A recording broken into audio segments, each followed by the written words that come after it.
if you recall, our goal is still to take this Grassmannian and put it into some big projective space, which would give us coordinates on this Grassmannian.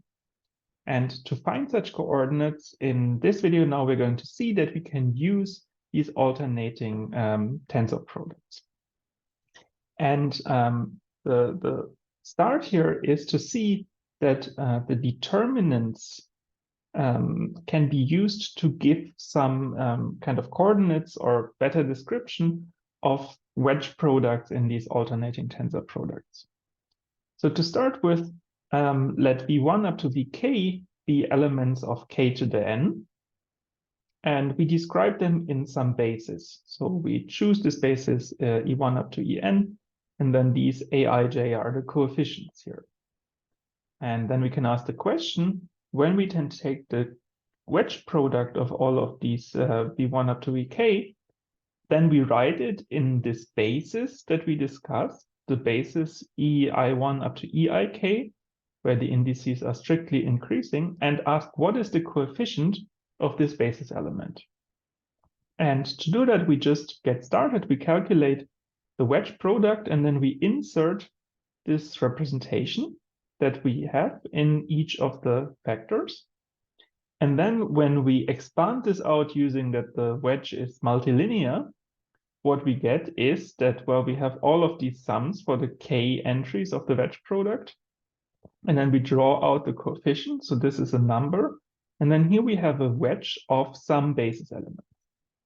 And these basis elements a priori are not ordered, right? Because we can have any possible ordering of any possible indices here. And we have seen that when we reorder them, then we will get a sign. And so when we regroup the summons according to, well, here we just collect all of these strictly increasing reorderings. And then the sign that we get is exactly the sign of the unique permutation that takes one of these terms and reorders it. And then the corresponding coefficient is recorded like this. Okay, so this was this reformulation. Now we have got ourselves the coefficient. It's just this big term. And a priori, this looks very unwieldy.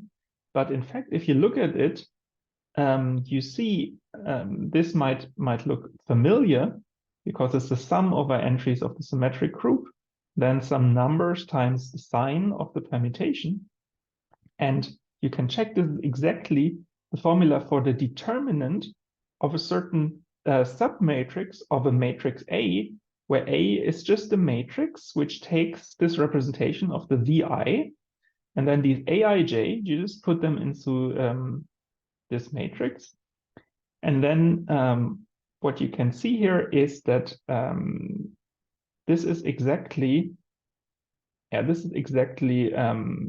submatrix of this big matrix A, where you take the rows corresponding to I1 up to Ik if you want to have the coefficient of this entry here. Right? And yes, and so this determinant is exactly the answer to what the coefficient here is. And this means the coefficient of this entry, or the collection of these coefficients here, are exactly the maximal minors of this n cross k matrix A. And if you recall, in the first lecture, we gave a kind of outlook, and this was exactly the same. If you compare back, this was exactly the proposed set of coordinates on the Grassmannian. And now we have kind of justified this abstractly using these alternating tensor products. And with the formalism that we have now, we can proceed to actually make this precise and show that the linear subspaces are exactly characterized by these wedge products here.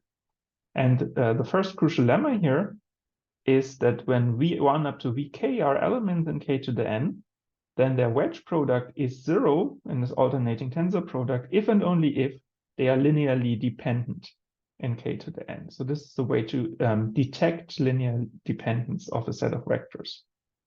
And The proof with this preparation is not so difficult. So this wedge product is 0, of course, if all of the coefficients in the basis representation of this vanish. In other words, all maximal minors of this matrix here vanish.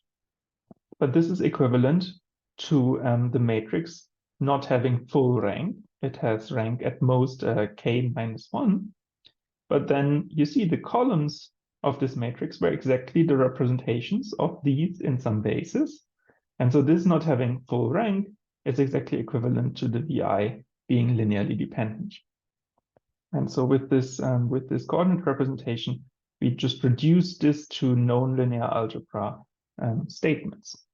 Okay, so so as a consequence, tying back to the Grassmannian, if this wedge product of these k vectors is non-zero, then we know that if we take the span of them, because they're linearly independent, then this is exactly an element of the Grassmannian. And then the next result here will be that this wedge product, in fact, uniquely characterizes this element of the Grassmannian, at least up to scaling. So this thing will be unique up to maybe multiplying by a scalar. And this is the next lemma. So somehow if you have two sets of k elements in this space, and they are both kind of linearly independent, then we say that their wedge products are linearly dependent in the alternating tensor product if and only if these two linear spans in the Grassmannian are the same. So in other words, these k-dimensional subspaces of k to the n, they agree. And the first observation is that by the assumption that these things are linearly dependent, the lemma above tells us that these are non-zero. And that means that they are linearly dependent if and only if one is a non-zero multiple of the other. So assume this first direction. So somehow assume that this is equal to lambda times this, or some lambda in k, actually in k star in this case. Then what we do is we take the two sides of this. This is in wedge k of k to the n. And then we wedge with the fixed element wi from the left. Now, this is something that you should convince yourself of, that this operation, taking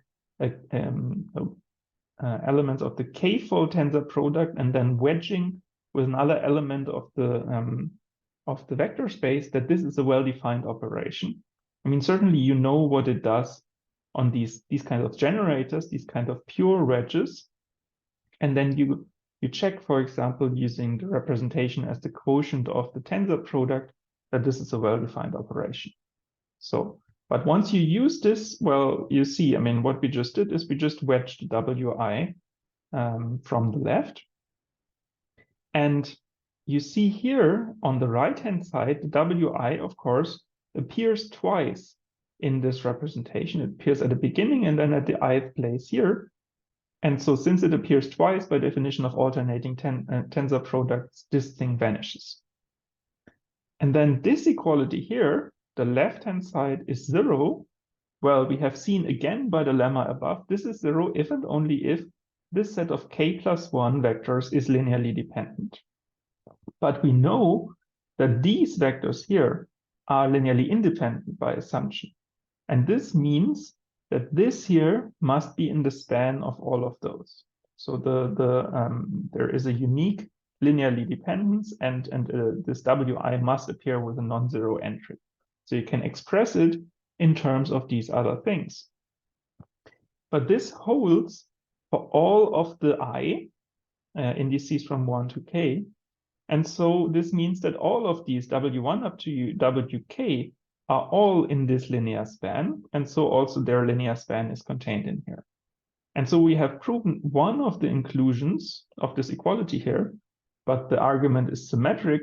We can repeat it for the other direction, and so we get an equality. Or you can say, well, both of these are k-dimensional spaces. you have a containment, and so you have equality for dimension reasons. So this is one direction. If they are linearly dependent, then their spaces agree. And then the other direction is also not so hard, because if these linear spans agree, then by this assumption, there must be a base change going from this basis of this linear space to the other one. In other words, there exists a matrix, a K cross K matrix, invertible, such that the Wi's can be expressed in terms of the Vj's. But then take this representation here and plug it into this wedge product. Then we expand out again. This is basically the same thing as above. Then we get this as an intermediate step. And then we rearrange these J1 up to Jk again. And this gives us the sign. And so as above, we get a term here, the sum of such things was weighted with some sign. And then as before, we can see that this is exactly the determinant of this base change matrix B. But since it's an invertible matrix, this determinant is non-zero.